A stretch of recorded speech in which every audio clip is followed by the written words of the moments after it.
मणिपुर उत्तर भारत में बसा एक छोटा पहाड़ी राज्य है। इस राज्य के उत्तर की ओर बसा हुआ म्यांमार के आसपास के जिलों में से एक जिला है उखरुल। इस जिले का हेडक्वार्टर इम्फाल टाउन से तकरीबन 84 किलोमीटर दूर पड़ता है।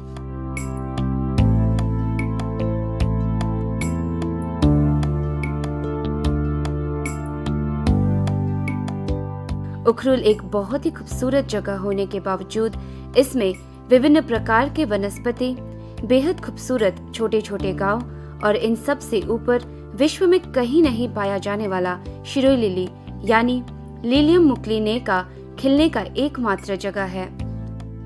यह जिला तकरीबन 2206 स्क्वायर किलोमीटर बड़ा है और ये 1,38,382 की संख्या में लोग रहते हैं। इस जिले में तकरीबन 59 गांव हैं।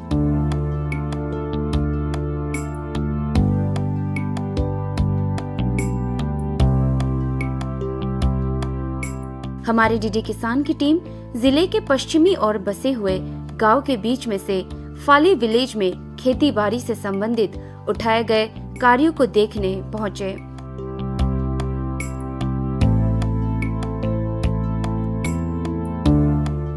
फाली इम्फाल से 82 किलोमीटर दूर बसा एक छोटा सा गांव है।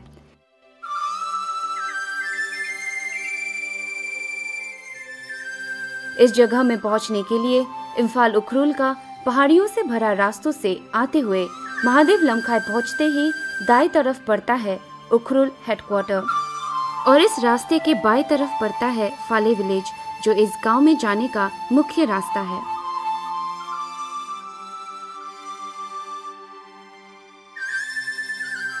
और इसी तरह इस रास्ते की बाएं तरफ जाते हुए कई सारी कठिनाइयों का सामना करते हुए हम इस गांव में पहुंचे।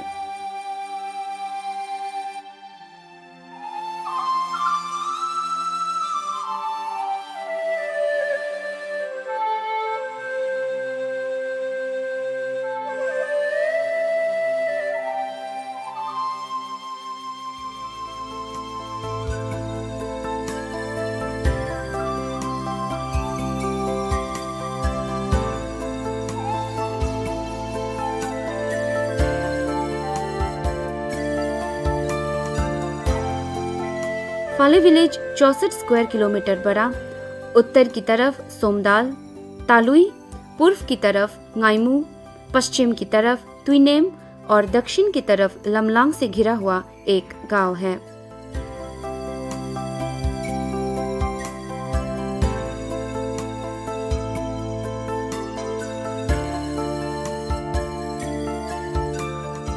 लगभग 5033 फीट ऊंचे इस गांव में पहुंचते ही इस गांव के वाइस चेयरमैन के साथ हमारी डीडी किसान की टीम ने मिलकर कुछ जानकारियां उपलब्ध करने का अवसर लिया। 6,000 से 7,000 की तादाद में यहाँ की आबादी है। 600 से 700 घराने यहाँ पर निवासित हैं। लगभग 600 से 700 वर्षों से हम यहाँ पर रह रहे हैं। यहाँ के लोगों का प्रमुख व्यवसाय कृषि है। प्रमुख रूप से हम धान, आलू, दाल और स्क्वाश उगाते हैं। प्रत्येक घर में लगभग 1 या 2 सूअर पालते हैं। 2-3 घरों में तो अधिक मात्रा में सूअर पालन का काम करते हैं। उखरुल और इम्फाल में यहाँ से उत्पादित सब्जियों को बेचते हैं।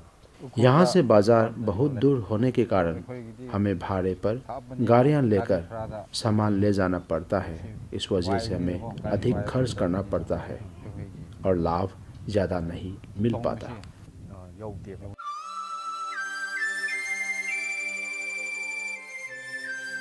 इंडो बर्मा बायोडायवर्सिटी हॉटस्पॉट के अंतर्गत आने वाला इस गांव में साल की बारिश होने की संख्या 2000 से 2400 मिलीमीटर है। इस जगह की वातावरण सर्दी गर्म, जंगल, वनस्पति एवं पशु वर्ग ऐसा है कि वह क्लाइमेट सब ट्रॉपिकल पाइन फॉरेस्ट के अंतर्गत आता है। आजकल के वातावरण सर्द गर्म को देखते हुए और पेड़ पौधों को बचाने के लिए फाले विलेज बायोडायवर्सिटी मैनेजमेंट कमेटी बनाकर खेती बाड़ी से संबंधित कई कामकाज को इस कमेटी द्वारा कैसे किया जा रहा है, इसके बारे में हमने इस कमेटी के सोमी से कुछ जानकारियां लेने की कोशिश की। इस जगह को पीएमसी यानी बायोसिटी मिनी ऑब्जर्वेंस स्टेशन के नाम से हमारे गांव वालों ने डोनेट करके रखा है। इस बार पीएमसी के कार्यक्रम इस प्रकार है। पर्वतीय तलहटियों में वृक्ष आरोपण करेंगे और हमारी जितनी भी स्थानीय साग सब्जियां हैं उसको उगाएंगे। इस वर्ष से यहाँ पर पेड़ उगाना शुरू करेंगे। यही नहीं, ऊपरी हिस्सों पर यहाँ पर पाए जाने वाले सभी प्रकार के फूलों को उगाएंगे। लगभग 600 साल पुराना प्राचीन कहानियों से भरा यह गांव के ग्रामीण इस जगह के वातावरण को बरकरार रखने में जटिल कोशिश करते हैं और पहाड़ियों से पाया जाने वाला पानी अभी तक गांववासियों के हर घर में बिना किसी कमी के पहुंचाती है। खेती बाड़ी द्वारा भी किसान अधिक से अधिक उत्पाद हो सके, इसकी पूरी ख्याल रखते हैं।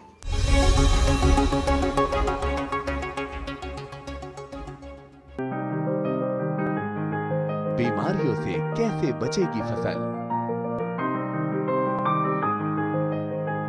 मवेशियों की मुश्किलों का क्या है हल? कहां से लाएं बीज, कितनी लगेगी खाद? किसानों के हर फोन का विशेषज्ञ देंगे जवाब। देखिए हेलो किसान लाइव सोमवार से शुक्रवार शाम 6 बजे।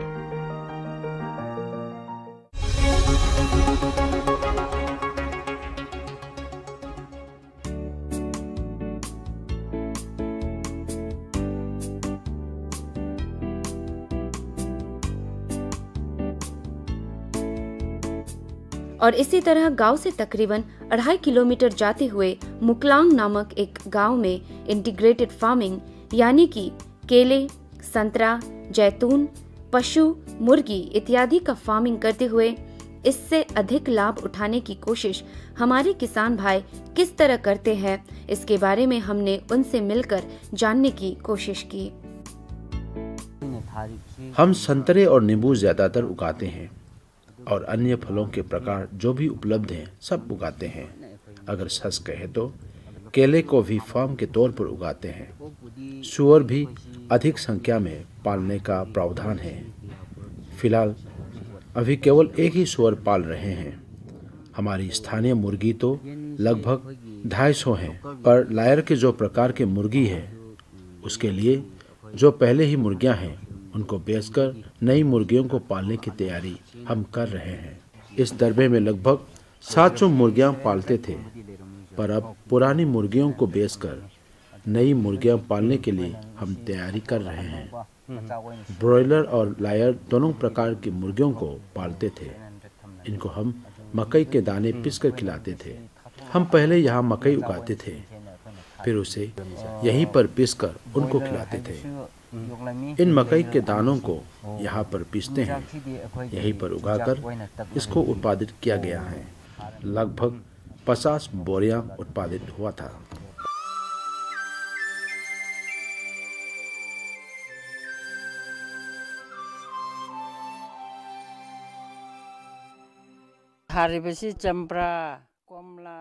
मैंने अभी यहाँ नींबू, संतरा, चौड़फोन, चखवाई, मटर, तिल और केले भी लगाया है। संतरा, नींबू, केला, पपीता इन सब का फल खाना शुरू हो चुका है। केले में बहुत कीड़े पड़ते हैं, नींबू और संतरा में भी बहुत कीड़े पड़ते हैं, पर कुछ न कुछ रास्ता निकाल ही लेती हूँ। कभी कभी तो कई पौधे या पेड़ मर भी जाते हैं, फिर भी कड़ी मेहनत करके बचा लेती हूँ। नींबू और संतरा जैसे फलों के लिए तो हमें 2 साल का इंतजार करना पड़ता है।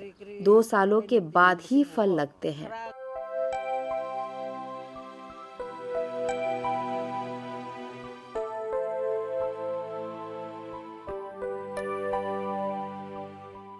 इसी तरह मुकलोंग नामक जगह से निकलने के बाद फाले विलेज से 5 किलोमीटर पूर्व की तरफ तलहाटी के निचले हिस्से पर जो पानी की धारा बह रही है, उसके बीचों बीच खेतीबाड़ी एवं मछली पालन पैडी कम पिशिकल्चर द्वारा अधिक लाभ उपलब्ध करने वाले किसानों से भी मुलाकात की।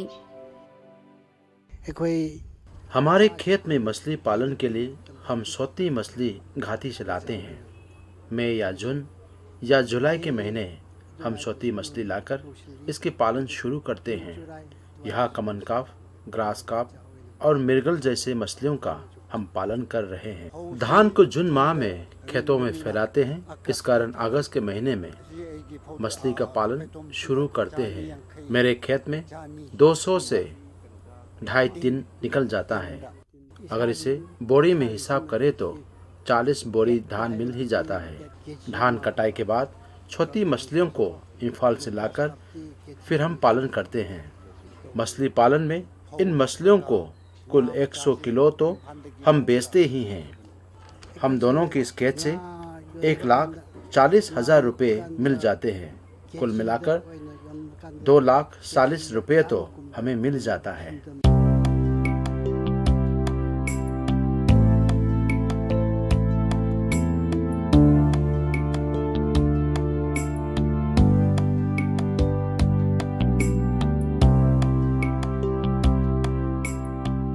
इस जगह के बारे में सबसे विलक्षण बात यह है कि पूर्वजों द्वारा बनाए पत्थर की सीमा जो धान की खेती को अलग करने के लिए बनाई गई है।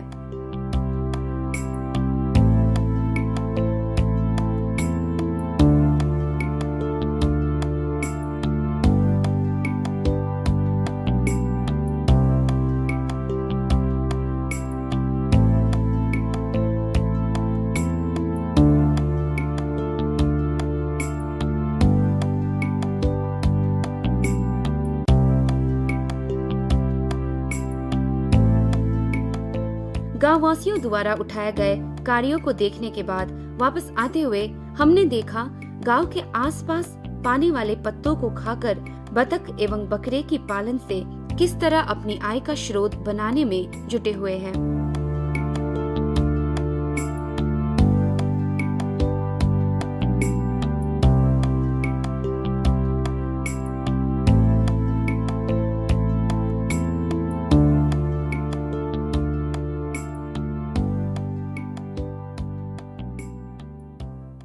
जब सूरज ढल रहा था तो हमने इस गांव के स्कूल के छात्रों को भी खेलते मुस्कुराते हुए देखने का अवसर लिया।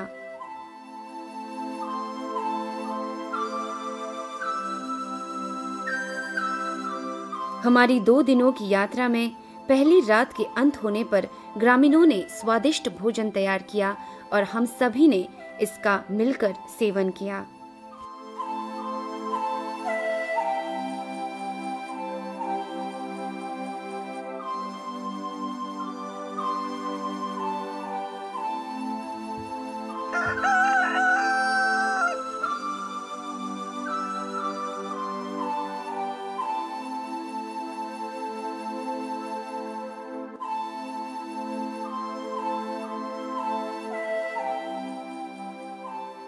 इस गांव के हर गांववासी अपने घर के आंगन में बैकयार्ड पोल्ट्री फार्मिंग, जो कि आसपास मिलने वाला घास एवं पत्तों को खाते, ऐसा फार्मिंग भी हमने देखने का अवसर लिया।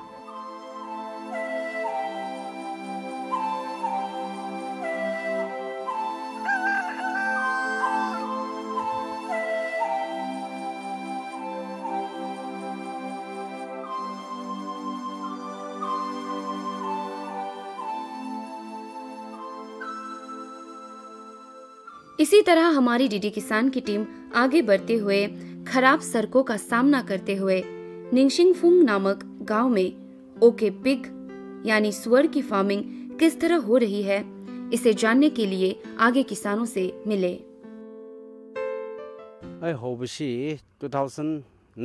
2009 की हो रही है। मैंने सूअर पालन का काम सन 2009 से शुरू किया था। हेम्पशायर है और यहाँ की स्थानीय सूअर के साथ साथ हेम्पशायर की पार प्रजनन कर ये 2 हैं। हेम्पशायर और यहाँ की स्थानीय सूअरों का हम पालन कर रहे हैं। हेम्पशायर की पार प्रजनन भी हम करते हैं स्थानीय सूअरों के साथ। ये 2 हैं। अभी हेम्पशायर 15 है। नर और मादा बस एक एक ही हैं। सोता और खाने योग्य भी हैं। 80 से 90 किलो और 100 किलो वजन वाला सभी मिलाकर 15 सूअर हैं। स्थानीय सूअर और हेम्पशायर सूअर का पार प्रजनन वाला 10 सूअर है। खिलाने की अगर बात कहे तो हम कॉर्न और राइस प्लांट भी खिलाते हैं, फिश मिल भी खिलाते हैं, स्वतः सड़े हुए मछली भी खिलाते हैं और यहाँ पाए जाने वाले कछुए भी खिलाते हैं।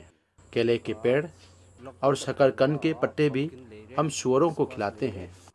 सूअर पालन का ज्ञान मैंने सन 2008 में जापान में 1 साल रहकर सीखा था। वहाँ मैंने इंटीग्रेटेड फार्मिंग पर ग्रेजुएशन भी किया था।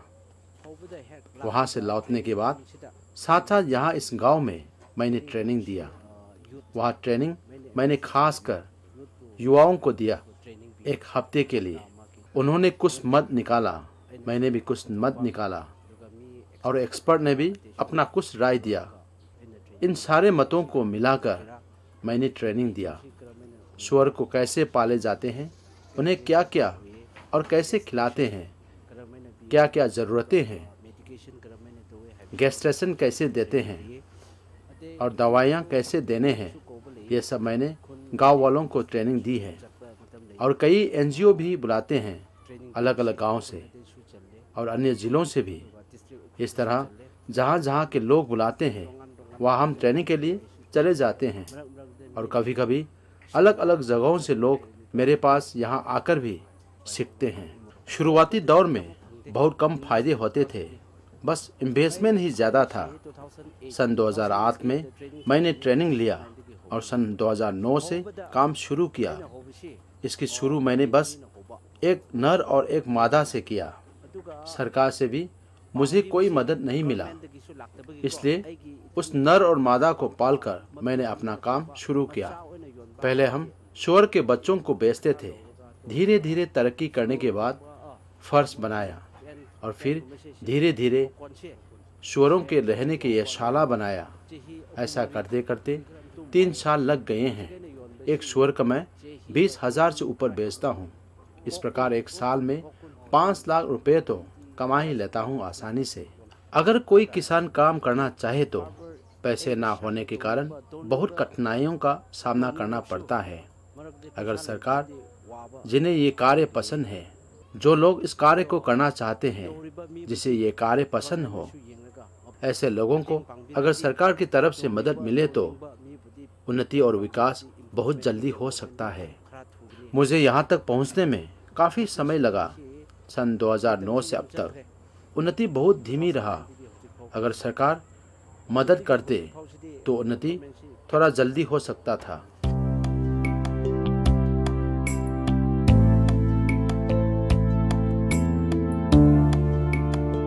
इसी तरह सूअर फार्मिंग करने वाले किसानों से मुलाकात करने के बाद हमारे राज्य में बेहद चाव से खाए जाने वाला आय का एक अच्छा स्रोत होने के साथ प्रचुर मात्रा में पाया जाता था, पर किसी कारण से आजकल इस पेड़ की कमी हो गई है। परंतु यहाँ के किसान नए पेड़ लगाकर उत्पाद करने की कोशिश करते हुए योंचाक ट्री बिन यानी पार्किया रॉक्सबुर्गी नामक इस पेड़ को लगाने वाले किसानों से भी हमने मुलाकात की। 400 to 500 मेरे हिसाब से लगभग 400 से 500 ट्री बेन के पेड़ होंगे। पिछले वर्ष की तुलना में इस वर्ष थोड़ी कम मात्रा में उत्पादित हुआ है, क्योंकि ट्री बेन पर रोगग्रस्त हो जाने के कारण कुछ पेड़ नष्ट हो गए। विशेषज्ञों के सहारे के बिना तो इस समस्या का निवारण संभव नहीं लगता। इसको पूरा पेड़ बेच देते हैं, फिर उसमें कितना फल लगता है उस हिसाब से समझौता करके दाम की लेन देन होती है।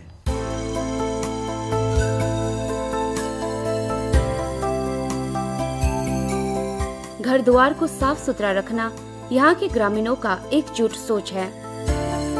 हर घर में फूलों से भरा खूबसूरत बागीचा है।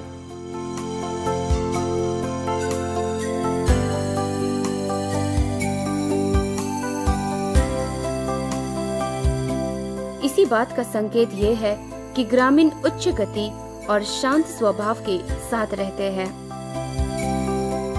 यही नहीं, परिवेश को साफ रखने के लिए और चीजों को उसके उचित स्थान पर रखने के लिए ग्रामीणों ने अपने डस्टबिन बनाए और सड़कों और कोनों पर रखा। इससे ये भी पता चलता है कि ग्रामीणों को स्वच्छता की परवाह है।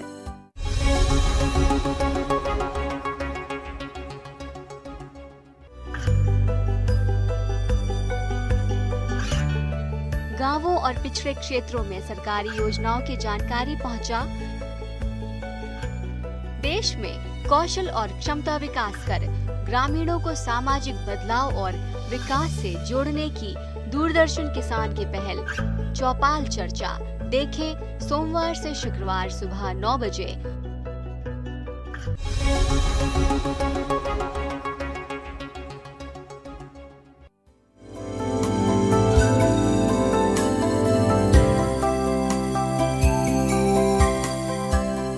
इसके बाद ग्रामीणों ने तांगखुल जाति के पारंपरिक पोशाक पहने और अपने प्राचीन गीत हमें सुनाया।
लोकगीत को सुनने के बाद हम विभिन्न प्रकार के ऑर्किड्स को देखने के लिए आगे बढ़े, जो ग्रामीणों द्वारा एक साथ लगाए गए थे। और इसके बारे में हमें मिस्टर बैटरसन ने अपने ऑर्किड फार्म में ले जाकर दिखाया।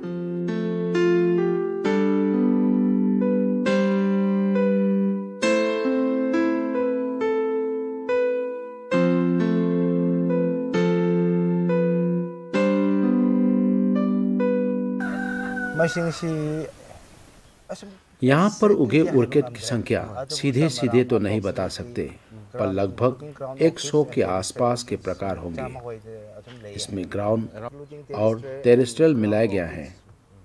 मुख्य रूप से इस गांव में पाए जाने वाले प्रकार को संगठित किया गया है। हमारा मूल उद्देश्य संगठित एवं सुरक्षित करना है। मैं अधिकतर पश्चिमी, पूर्वी एवं दक्षिणी उखरुल के लोगों के साथ भी संपर्क करके सभी उपलब्ध ऑर्किड के प्रकार को संगठित करने का प्रयास करता हूँ। मैं अधिकतर जंगली प्रकारों को संगठित करता हूँ। मैंने हाइब्रिड प्रकारों को संगठित नहीं किया है। ग्राउंड ऑर्किड पेड़ों पर उगाया नहीं जा सकता, न ही टेरेस्ट्रियल ऑर्किड को जमीन पर उगाया जा सकता है। मैंने पत्थर के दीवार पर पेड़ों पर उगाए जैसे वातावरण बनाकर उगाया है, बिना मिट्टी के उगाया है। बस देखने में ऐसा दिख रहा है। मैंने अधिकतर प्राकृतिक वातावरण को संभालकर रखने का प्रयास किया है। मार्च से नवंबर माह तक के महीनों में लगातार फूल खिलते हैं। सन 2013 के अंतिम महीनों से सन 2014 की शुरुआती महीनों के दौरान मैंने इस फूल को उगाना शुरू किया था। मैंने इन फूलों को इनके प्राकृतिक वातावरण उपलब्ध करवाकर उगाया है, इसलिए मेरे गुजर जाने के बाद भी मेरे वंशज इसको उगाते रहेंगे, इसको जीवन भर उगाएंगे। अगर सच कहे तो ये मेरा हॉबी है और ऑर्किड की ओर पहाड़ी लोगों का ज्यादा रुचि नजर नहीं आता। इनमें इस फूल के व्यापारिक मूल्यों को भी समझाने के लिए, उन्हें सूचित करने, जागरूक करने के लिए, साथ ही जो लुप्त होने वाली ऑर्किड की प्रजातियां हैं उनको सुरक्षा रखने के लिए मैंने ये काम किया है। इसको सुरक्षित रखने के लिए मैं चाहता हूँ हमारे पूरे राज्य मणिपुर के हर घर में भी कम से कम 2-3 ऑर्किड की प्रजातियां जरूर उगाएं।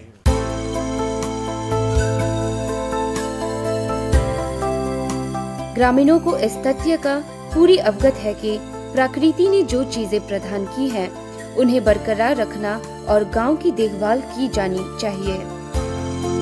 फाले गांव के गांववासी बेहद ही मेहनती, खेती बाड़ी में ध्यान देना और अपने परिवेश को संभाल के रखना उनका स्वभाव सा बन गया है। गांव के विकास के साथ दूसरों के लिए उदाहरण स्थापित करने में एक बहुत ही बड़ा योगदान उन्होंने उठाया। और इसी तरह हमारी डीडी किसान की टीम पूरी जगह के निरीक्षण के बाद वापस आते वक्त गांव वालों ने हमें अपने दफ्तर तक बेहद ही प्रेम से छोड़ा।